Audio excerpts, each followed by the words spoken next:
La morte di Shinpei Tominaga, 56 anni, è stata l'epilogo tragico di una catena di eventi durata 10 minuti. Dalle 3:15 alle 3:25, la sequenza dei fatti iniziati in via Sarpi è finiti nel sangue in via delle Pelliccerie. Le telecamere di videosorveglianza, sempre più decisive nella fase di indagini, ancora poco in quella preventiva, hanno permesso agli investigatori di ricostruire tutti i passaggi della vicenda.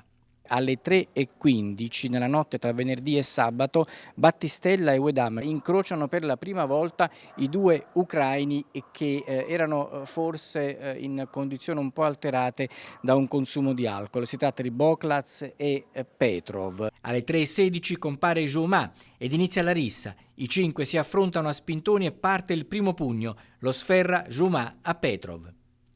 Alle 3:18 l'escalation della rissa, compare un coltello e Wedam a tirarlo fuori. Si tratta di un coltello da cucina, forse prelevato dal bed and breakfast. I trevigiani si accaniscono su Petrov con pugni, calci e con l'utilizzo anche di una sedia, probabilmente prelevata da uno dei bar della zona. Qui abbiamo il bar qui vicino che vi mostriamo anche con le immagini del nostro Pietro Piccin.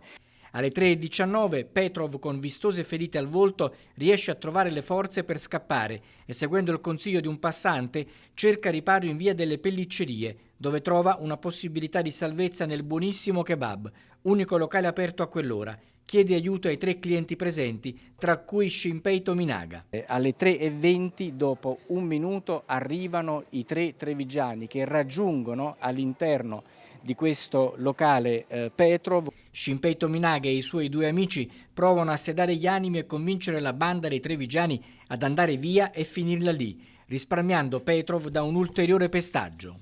Alle 3:22 Battistella sembra ascoltare il consiglio, ma avviandosi verso l'uscita sferra il colpo al volto di Shinpei. Shinpei cade, batte violentemente la testa a terra, si procura le ferite multiple al cranio che provocheranno la morte cerebrale. Alle 3:25 Battistella, Wedam e Jouma si rendono conto della gravità della situazione e scappano via, tornando in via Sarpi.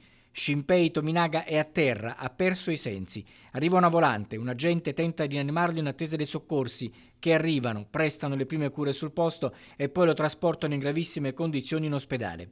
Martedì sera la dichiarazione ufficiale della morte dopo l'attesa e il monitoraggio sull'attività cerebrale, che era cessata già poco dopo il ricovero nella terapia intensiva di Udine.